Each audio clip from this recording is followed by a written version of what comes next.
ന്നതിന് ശേഷം കമ്പനികളുടെ പ്രത്യേകിച്ച് ഗ്രാറ്റുവിറ്റി കാൽക്കുലേറ്റ് ചെയ്യുന്ന ഇതൊക്കെ ഉണ്ടല്ലോ. അപ്പോൾ അതൊക്കെ ആയിട്ട് ബന്ധപ്പെട്ടിട്ട് ഭയങ്കര ഒരു കോസ്റ്റ് ഇമ്പാക്റ്റ് കൂടാനായിട്ട് സാധ്യതയുണ്ടോ? പല കമ്പനികളുടെയും പ്രോഫിറ്റിനെ എഫക്ട് ചെയ്തു എന്നൊക്കെയാണ് കേട്ടേക്കുന്നത്. അതിനെക്കുറിച്ച് എന്താണ് ജിലിന് പറയാനുള്ളത്? പുതിയ ലേബർ കോഡ് വന്നത് പ്രകാരം നമുക്കിപ്പോൾ ഗ്രാറ്റുവിറ്റിക്കുള്ള കോസ്റ്റ് കൂടാൻ സാധ്യതയുണ്ട്.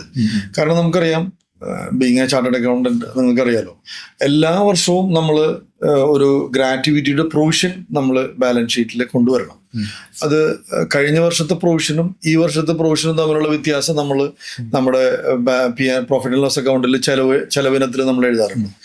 ഈ ഗ്രാറ്റുവിറ്റി കണ്ടുപിടിക്കുന്നത് എങ്ങനെയാന്ന് പറഞ്ഞാൽ last drawn salary into 15 divided by 26 into number of years work. ഇതാണ് നമ്മളുടെ ഒരു ഗ്രാറ്റുവിറ്റി കണക്കാക്കുന്നത്, ഈ പ്രൊവിഷന് വേണ്ടി കണക്കാക്കുന്നത്. ഇപ്പൊ കഴിഞ്ഞ വർഷത്തെ സാലറി 1 ലക്ഷം ആയിരിക്കെ ഈ വർഷം ലാസ്റ്റ് മാർച്ച് 31 അദ്ദേഹം വാങ്ങിച്ചത് 1.5 ലക്ഷം ആണെങ്കിൽ ഈ പറഞ്ഞ ഗ്രാറ്റുവിറ്റിയുടെ പ്രൊവിഷൻ കൂടും. ലാസ്റ്റ് ഓൺ സാലറിയുടെ ബേസിസിലാണ് നമ്മൾ കാൽക്കുലേറ്റ് ചെയ്യേണ്ടത്. അങ്ങനെ ഒരു കൂടുതലൊരു സ്വാഭാവികമായ കൂടുതലാണ്. പക്ഷേ ലേബർ കോഡ് വന്നപ്പോൾ നേരത്തെ ഉണ്ടായിരുന്നത് നമ്മൾ ബേസിക് പ്ലസ് വേജ് DMA ആണ് നമ്മൾ ഈ ഗ്രാറ്റുവിറ്റി കാൽക്കുലേറ്റ് ചെയ്തിരുന്നത്. നമ്മൾ ലാസ്റ്റ് ഓൺ സാലറി എന്ന് പറയുന്നത് ബേസിക് പ്ലസ് DA ആണ്. കാലാകാലങ്ങളിൽ ഏകദേശം ഒരു മൊത്തം സാലറിയുടെ 30% ഈ ബേസിക് പ്ലസ് DA. 30 മുതൽ 40% വരെയാണ് ഏവറേജ് നമ്മൾ ബേസിക് പ്ലസ് DA കണക്കാക്കിയിരുന്നത്.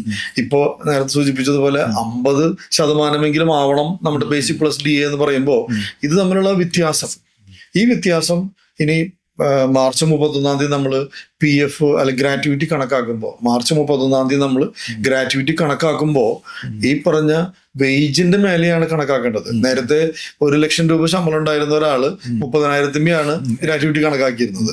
ഇനി മാർച്ച് 31 നമ്മൾ ഗ്രാറ്റുവിറ്റി കണക്കാക്കുമ്പോൾ 50,000 കണക്കാക്കണം. അതെങ്ങനെ കണക്കാക്കണം? ഇയാൾ 20 വർഷം ജോലി ചെയ്തിട്ടുണ്ടെങ്കിൽ 20 വർഷത്തെ കോസ്റ്റും കൂടി കൂടും. 20% 20,000 ഇൻറ്റു 12 15 ഡിവൈഡ് ബൈ 26 ഇൻറ്റു 20 വർഷം. അപ്പൊ ഇതൊരു പാസ്റ്റ് കോസ്റ്റ് ആണ്. നേരത്തെ ജോലി ചെയ്തിട്ടുള്ള തൊഴിലാളി ഇപ്പോ നമ്മുടെ സ്ഥാപനത്തിൽ ജോലി ചെയ്യുന്നുണ്ടെങ്കിൽ അദ്ദേഹം എന്ന് മുതലാണോ ജോലി ചെയ്തിട്ടുള്ളത് അന്ന് മുതലുള്ള ഈ 20% ഡിഫറൻസ് ലാസ്റ്റ് ഡ്രോൺ സാലറി ബേസിസിൽ കൊടുക്കണം. അത് വരുമ്പോൾ തീർച്ചയായിട്ടും ഒരു 1 ടൈം ഇൻക്രിമെന്റ് കോസ്റ്റിൽ വരാൻ സാധ്യതയുണ്ട്. 1 ടൈം നമുക്കൊരു എക്സ്ട്രാ കോസ്റ്റ് നമുക്ക് വരാൻ സാധ്യതയുണ്ട്. പക്ഷെ അടുത്ത വർഷം മുതൽ, ഈ വർഷം കഴിഞ്ഞാൽ അടുത്ത വർഷം മുതൽ അങ്ങനെ ഒരു ഇമ്പാക്ട് ഉണ്ടാവില്ല. അത് പിന്നെ വളരെ നോർമലായിട്ട് പോവാം. ഈ കഴിഞ്ഞ ഒരു കാലഘട്ടത്തിൽ ഇപ്പോൾ നിങ്ങളുടെ കൂടെ 20 വർഷവും 30 വർഷം ഒരു ഓൾഡ് എംപ്ലോയ്മെന്റിലുള്ള ഒരാളാണെങ്കിൽ അദ്ദേഹത്തിന്റെ ഗ്രാറ്റുവിറ്റിയുടെ എമൗണ്ട് കൂടും. ഇത് ശ്രദ്ധിക്കേണ്ട ഒരു കാര്യം, ഓൾറെഡി 50% ബേസിക് പ്ലസ് DA കൊടുക്കുന്ന സ്ഥാപനങ്ങൾ ഉണ്ടാവാം രാജ്യത്ത്. അങ്ങനെയുള്ളവർക്ക് ഇത് എഫക്ട് ചെയ്യില്ല. കാരണം അതിലൊരു റീസ്ട്രക്ചറിങ് മാത്രം നടന്നിട്ടുള്ളൂ, സാലറിയിൽ റീസ്ട്രക്ചറിങ് മാത്രം നടന്നിട്ടുള്ളൂ, സാലറി കൂടിയിട്ടില്ല.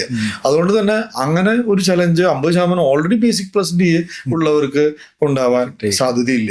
ഇപ്പോൾ നമുക്കറിയാം, കഴിഞ്ഞ ഡിസംബർ മാസത്തെ ഡിസംബർ ക്വാർട്ടറിൽ എൻഡ് ചെയ്തപ്പോൾ രാജ്യത്തുണ്ടായിരുന്ന വലിയ ലിസ്റ്റഡ് കമ്പനികളുടെ ഒക്കെ ബാലൻസ് ഷീറ്റിലും P&L അക്കൗണ്ടിലും ഇതിന്റെ ഇമ്പാക്ട് ക്രിയേറ്റ് ആയി.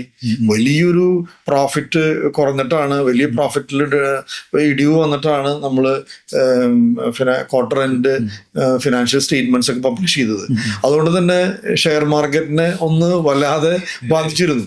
കാരണം അത് ഔട്ട് ഓഫ് പോക്കറ്റ് കോസ്റ്റ് ആണ്. ഇന്നല്ലെങ്കിൽ നാളെ ഇതൊരു ഔട്ട് ഓഫ് പോക്കറ്റ് കോസ്റ്റ് വരുന്നതാണ്. അത് അവരുടെ ടോട്ടൽ പ്രോഫിറ്റബിലിറ്റിയെ ബാധിച്ചിട്ടുണ്ട്. അപ്പം വലിയ കമ്പനികൾ, ലിസ്റ്റഡ് കമ്പനികളുടെ ഒക്കെ ഫിനാൻഷ്യൽ ക്വാർട്ടർ എൻട്രി ചെയ്യുന്ന സമയത്ത് കൃത്യമായിട്ട് അവരതിനെ രേഖപ്പെടുത്തിയിട്ടാണ് ആ ചെലവ് അതിൽ എഴുതി ചേർത്തതിന് ശേഷമാണ് ബാലൻസ് ഷീറ്റുകൾ അല്ലെങ്കിൽ ഫിനാൻഷ്യൽ സ്റ്റേറ്റ്മെന്റ് പബ്ലിഷ് ചെയ്തിട്ടുള്ളത്. അതുകൊണ്ടാണ് അങ്ങനെ ഒരു കുറവ് വരാൻ, ലാഭത്തിലൊരു കുറവ് വരാൻ സാധ്യത തെളിഞ്ഞതും കുറവ് വന്നതും ഷെയർ മാർക്കറ്റിൽ അത് എഫക്ട് ചെയ്യാൻ കാരണം. അപ്പം തീർച്ചയായും ഗ്രാറ്റുവിറ്റി ഇനത്തിൽ 50% കുറവാണ് ഇപ്പോൾ വേജസ് ആയിട്ട് അല്ലെങ്കിൽ ബേസിക് പ്ലസ് DA ആയിട്ട് കണക്കാക്കിക്കൊണ്ടിരുന്നെന്നുണ്ടെങ്കിൽ ഒരു ഗ്രാറ്റുവിറ്റിയിൽ ഒരു ഹൈക്കിനും ഈ മാർച്ച് മാസത്തെ പ്രൊവിഷൻ ഇടുമ്പോൾ ഒരു എക്സ്ട്രാ കോസ്റ്റിനും സാധ്യത ഉണ്ട്.